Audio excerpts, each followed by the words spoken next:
Uruguay air force flight 571 Uruguay से chilli देश की राजधानी सैंटियागो के लिए एक फेयरचाइल्ड FH-227D की चार्टर्ड फ्लाइट थी, जो 13 अक्टूबर 1972 को एंडीज पहाड़ों में दुर्घटनाग्रस्त हो गई थी। दुर्घटना और उसके बाद के जीवन को एंडीज फ्लाइट आपदा और एंडीज के चमत्कार के रूप में जाना जाता है। तो आखिर क्या था उस एंडीज फ्लाइट का चमत्कार और क्या है उस फ्लाइट का रहस्य, सारी बात करने वाले हैं इस वीडियो में। इसलिए वीडियो को शुरू से लेकर लास्ट तक देखना। वीडियो अच्छी लगे तो लाइक एंड चैनल पर नए हो तो चैनल को सब्सक्राइब जरूर से कीजिएगा। चलो तो फिर वीडियो शुरू करते हैं। दुर्घटना के समय इनएक्सपीरियंस्ड को पायलट लेफ्टिनेंट कर्नल डांटे हेक्टर लगुरारा एयरक्राफ्ट चला रहे थे। उन्होंने गलती से मान लिया कि विमान उत्तर की ओर उड़ान भरने के लिए टर्निंग पॉइंट क्यूरिको को पार कर गया है और उस दिशा में उतरना शुरू कर दिया जिस एयरपोर्ट से उन्होंने सैंटियागो डे चिली में पुडाहुएल एयरपोर्ट समझा। वह यह नोटिस करने में असमर्थ रहे कि उपकरण रीडिंग से संकेत मिल रहा था कि वह अभी भी क्यूरिको से 60 से 70 किलोमीटर पूर्व में थे। विजुअल फ्लाइट की स्थिति हासिल करने के बाद कोपायलट लगुरारा ने पहाड़ देखा और ऊंचाई हासिल करने का असफल प्रयास किया।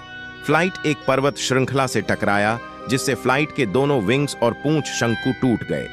धड़ का शेष भाग एक ग्लेशियर से लगभग 350 किलोमीटर प्रति घंटा की रफ्तार से नीचे फिसल गया।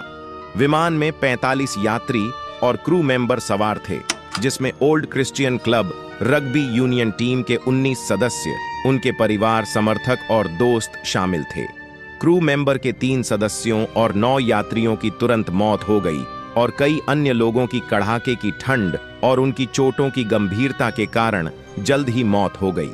दुर्घटना स्थल पश्चिमी अर्जेंटीना के सुदूर एंडीज पहाड़ों में 3660 मीटर की ऊंचाई पर चिली की सीमा के पूर्व में स्थित है।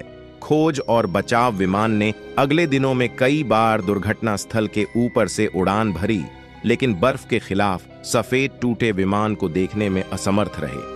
8 दिनों की खोज के बाद खोज प्रयासों को बंद कर दिया गया। दुर्घटना के बाद के 72 दिनों के दौरान जीवित बचे लोगों को 0 तापमान, खुले में रहना, भूखमरी और एवलांच सहित अत्यधिक कठिनाइयों का सामना करना पड़ा, जिसके कारण 13 और यात्रियों की मौत हो गई। बचे हुए यात्रियों को जीवित रहने के लिए इस हद तक जाना पड़ा कि वह मरने वालों का मांस खाने लगे, जिनमें कई लोगों ने तो कभी किसी जानवर का मांस नहीं खाया था। उन्हों को जिंदा रहने के लिए मरे हुए अपने साथी यात्री का मांस खाना पड़ा। सोचो कैसी वह भूख की शिद्दत होगी कि उन्हें यह करना पड़ा, यह मानते हुए कि यदि वे मदद नहीं मांगेंगे तो मर जाएंगे। 2 जीवित बचे लोग, नांडो पर्रादो और रॉबर्टो कैनेसा, 12 दिसंबर को पहाड़ों के पार निकल पड़े। विमान के मलबे में मिली सामग्री का उपयोग करते हुए वे दुर्घटना स्थल से 840 मीटर चढ़कर 30 से 60 डिग्री ढलान पर माउंट सेलर के शिखर के पश्चिम में 4503 मीटर की रिज पर पहुंचे।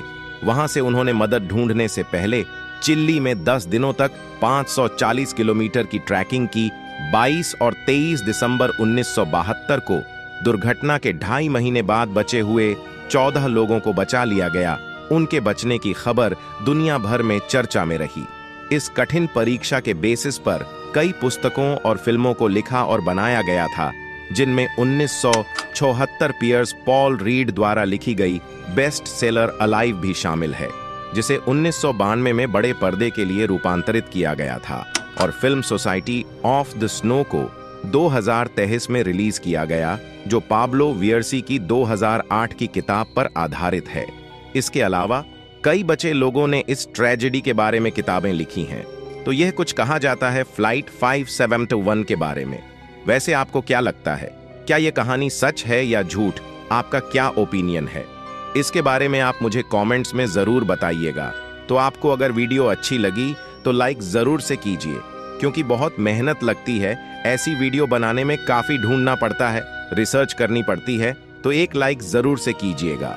और अगर आप चैनल पर नए हो तो हमारे चैनल अर्थ नॉलेज को सब्सक्राइब जरूर कीजिएगा।